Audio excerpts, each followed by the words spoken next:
What is up, guys? Welcome back to the channel. I'm back again for another video. Like I say, I apologise for not uploading much content this week. I have a very busy week. Obviously I've been on my university residential induction in Wales, so I've been away for a few days, so I'm back now. But yeah, I just thought I'd kind of explain where I've been, since obviously I would have done a review to the Bristol game had I been able to, but I was just too busy for that, really. So I'm going to start with doing a quick review of the Bristol game, and then I'm going to move on to the main feature of the show, which is, of course, the Blackpool game tomorrow. So yeah, I think before we start, though, I think obviously some really sad news to report, obviously, yesterday. Kind of devastated to hear, obviously, about Eleanor Haig's passing. Obviously 26 years old, far too young, I just can't believe it. She was a hugely popular member of our kind of communications team at Huddersfield Town. She worked at the club for 4 years, and like I say, she'll be a massive miss. So like I say, thoughts with her, friends and family at this really upsetting time. I can't imagine what you're all going through. So yeah, thinking of you all, and rest in peace, Eleanor. But yeah, we're going to get into the review of the Bristol game now. I'm just going to touch on it quickly. I'm not going to spend loads amount of time on it. Like I say, that kind of game's out of the memory now, but I still feel like, obviously, because I did do a preview to the show, for the Bristol game, I felt like I just needed to just wrap things up with a review of what I thought about the game. I mean, we were well and truly made to pay for not taking them big chances we had in the match, weren't we? Like I say, Sorba Thomas's deliveries, you can't fault them. We just couldn't finish. First chance, obviously, Turton, finds himself free at the back post, and he, somehow mistimed his header. So they score their first goal after that, and of course it had to be an ex-player of ours, Naki Wells, to get on the score sheet. But I mean, for me, far too easy to allow that ball to come into the box, like we've seen many times this season, to be honest with you. And what makes matters worse is Wells was actually, the size of Wells, we know how small he is, but yet he still managed to get above our defenders, and we actually had a few players around him anyway, so I'm not sure how he was able to get to to that ball, but he did. And obviously we were 1-0 down at that point. Like I said, Sorba kept getting them balls in, very good ones as well, because they had big chance for us from a corner. Obviously Bentley saved it, and it rebounded out, and great block by the defender, by the way. So yeah, like I say, obviously we hit. This just pretty much sums up how the fine margins of the championship is. We really did obviously hit the post, and then guess what happened then? Bristol then go right up to the other end and end up scoring.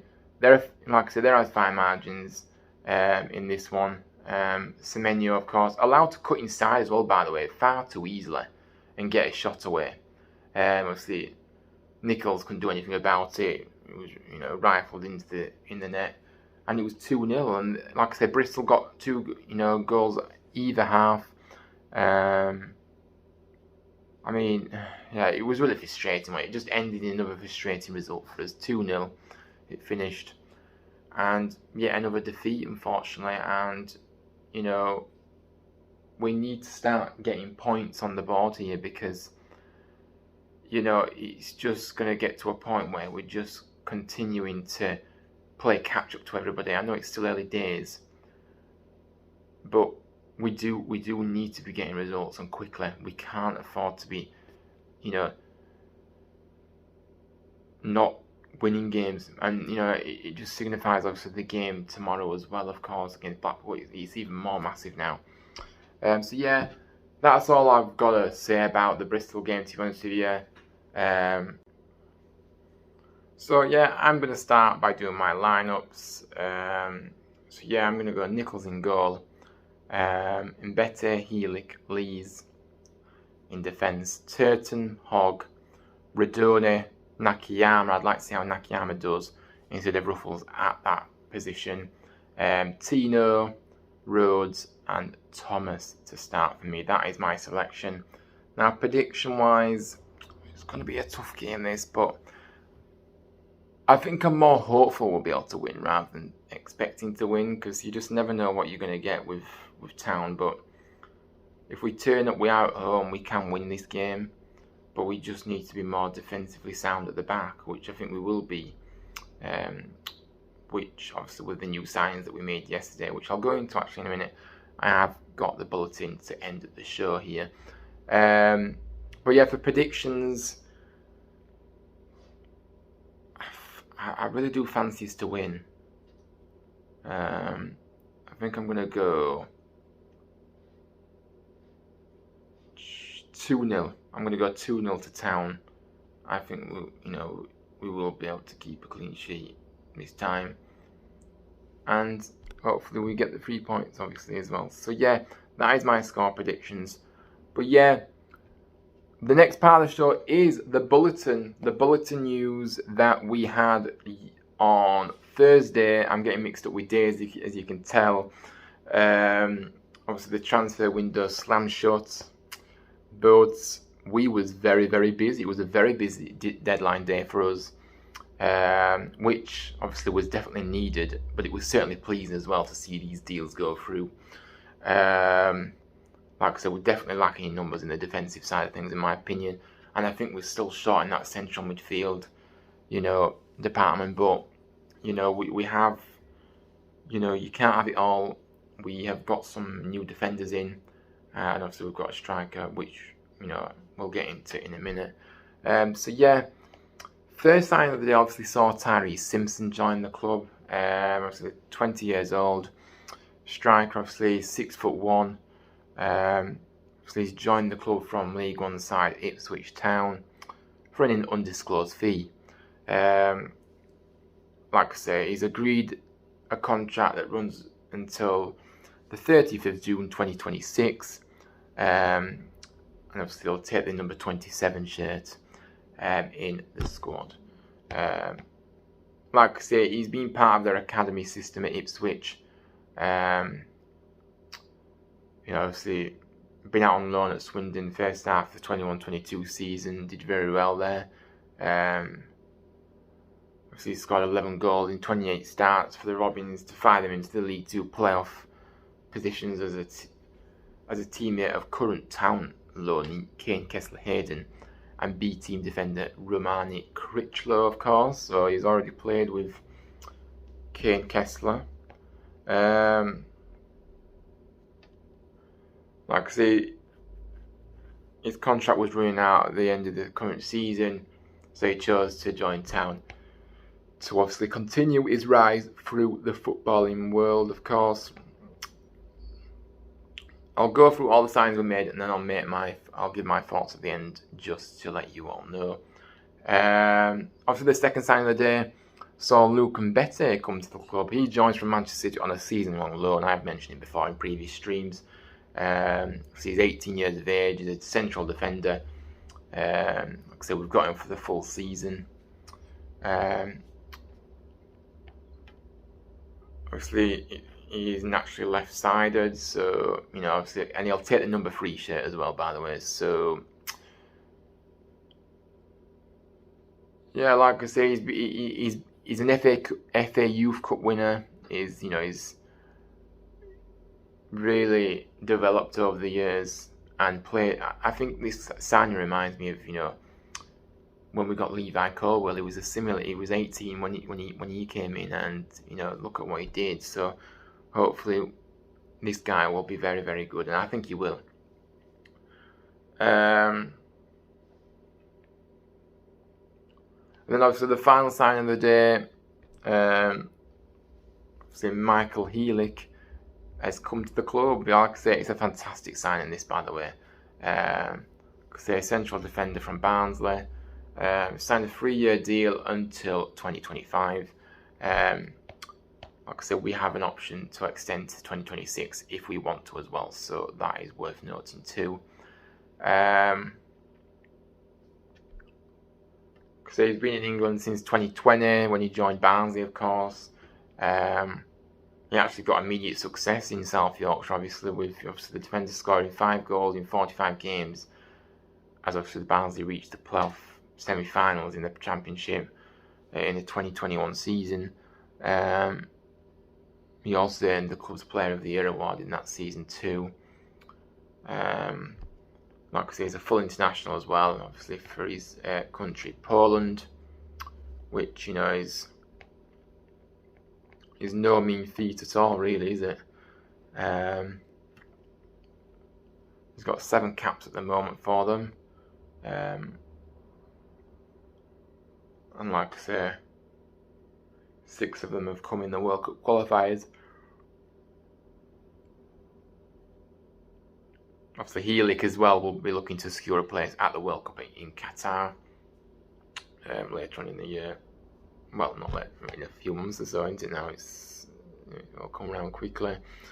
Now, obviously, my thoughts on these, I mean, let's go through them. Obviously, Simpson, yeah, it looks a very good sign, doesn't it, really? You know, if you look at him, you know, he's obviously never played at this level before, admittedly, but he still scored goals in a league that, you know, I think no matter what league you're playing in, if you score goals, I believe if you're given the service at any club, even if you go higher up, I think you will actually score goals as well at that level, regardless of whether you've been there or not.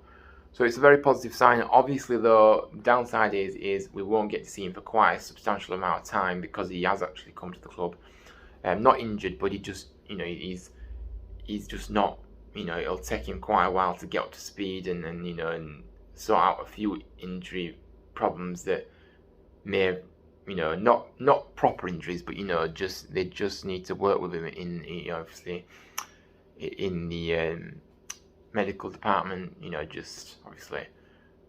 But yeah, as I said, so yeah, I think Danny Scott's in his press conference yesterday, we're looking at November before we actually see him.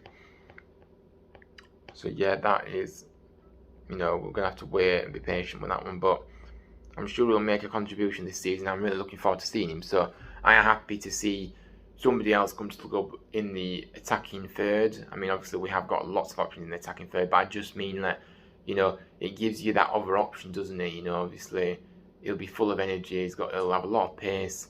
You know, he's got you know, a big build as well. Very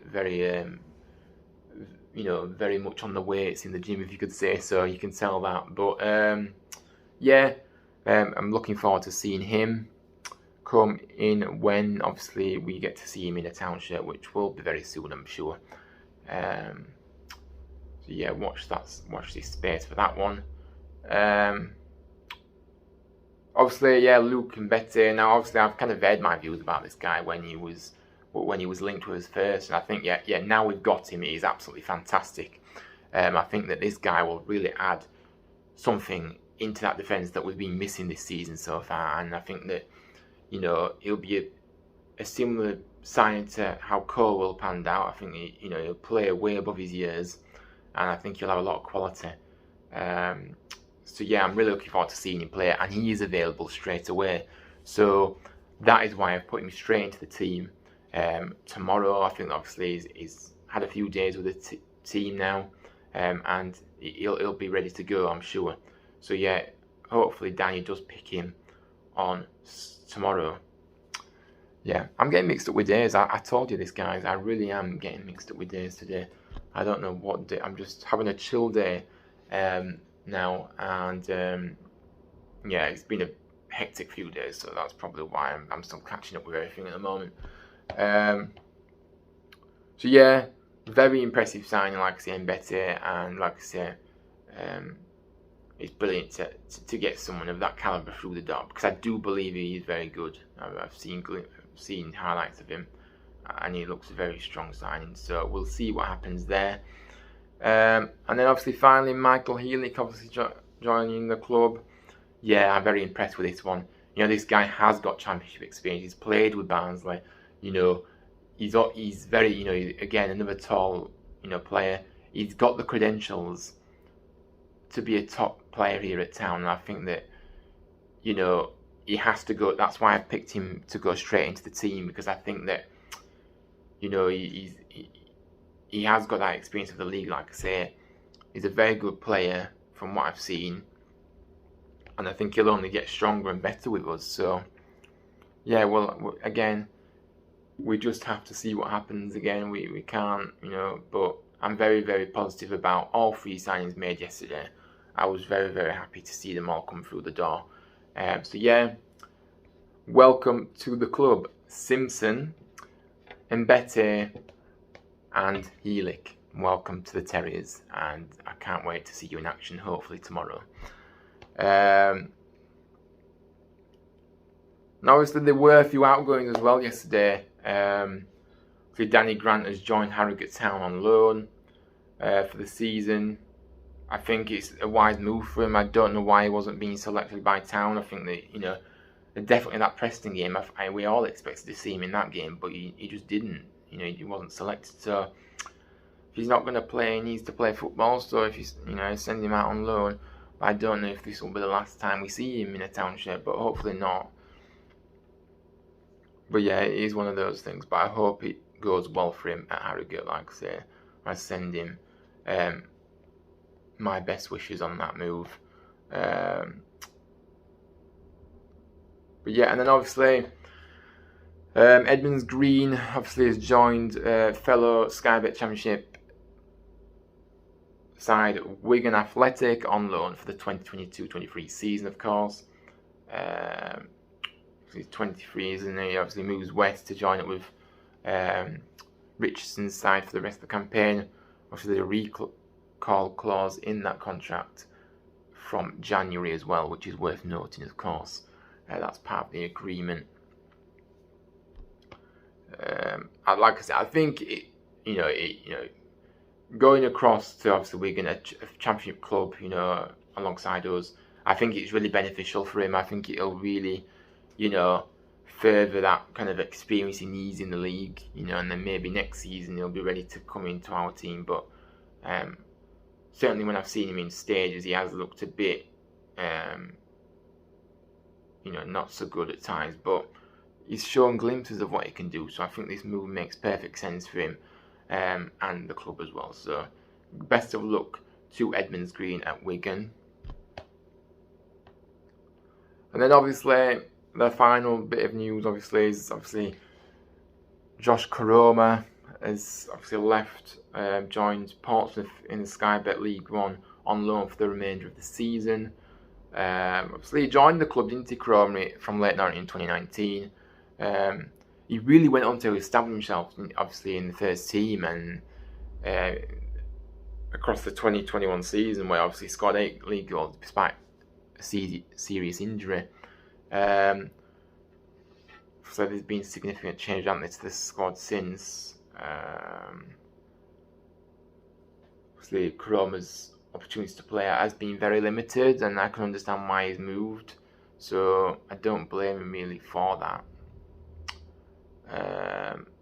And when he has had a chance, he hasn't really taken it. So it makes sense, this move, and I do wish him all the best, of course. Like I say, Portsmouth are wanting to be up there fighting for promotion in their respective leagues. So, he'll really want to be part of that. So, yeah, best of luck to Josh. I hope it really goes well, because I do like him as a player. I do. He's just lacking something at the moment, confidence and consistent game time. So, yeah, good luck to him there. Obviously, as well, Tino Andrin has won the Blue and White Foundation Player of the Month award for August. There's no doubt about it that he has been an absolute superstar since he came back. And obviously them 2 goals he scored against West Brom was really pivotal in obviously him getting this award. But I think from the moment we've seen him, he's looked very dangerous, very exciting to watch, and he's always trying to make something happen. So very well done. Congratulations to Tino Andrin on that award. Thoroughly deserved, and long may it continue. Obviously his form gets stronger and stronger as the season goes on. That will be very nice indeed. Like I say, other nominations were for Jack Radoni, unsurprisingly, Nakayama and Lee Nichols. Yeah, like I say, he's been a highlight in August for us, really, player-wise, and I think that he deserves them so much amount of credit for what he's kind of done since he's come back to the club. You can see he's put in the work, and he's even sharper and a lot better, fitter-wise as well. And yeah, it is very, very good and very promising for sure. But let's not get carried away. We need to keep seeing them performances from him. But yeah, well done to Tino on that award, like I said. So yeah, that is the end. That is it. I've covered everything I want to do in today's episode. I really do hope you like this video. Like I say, let me know your thoughts in the comments below. Team lineups, score predictions, and what are your thoughts on the new signings that we made. Let me know. I'd love to hear from you. You can also like this video if you do like what you hear. That would mean a lot to me. It does help with the algorithm to get the video noticed. You can also subscribe to the channel if you are new around here. I would really appreciate that. I am on the road to 200 subscribers, so I am slowly but surely getting there. But anybody's support for this, whether it be a shout out or to hit that subscription button, it would really mean the world to me. So please do that for me. But yeah, that is the end. Like I say, guys, if you are going to the game tomorrow, I may see you there. Like I said, let's hope for a big, big win. We really do need it. And yeah, also you can follow me on my socials at HTFTV8 on Instagram and Twitter. So please give me a follow on those as well. So yeah, like I said, take care over there. Thanks for listening, thanks for watching, and I'll see you on the next one. Goodbye.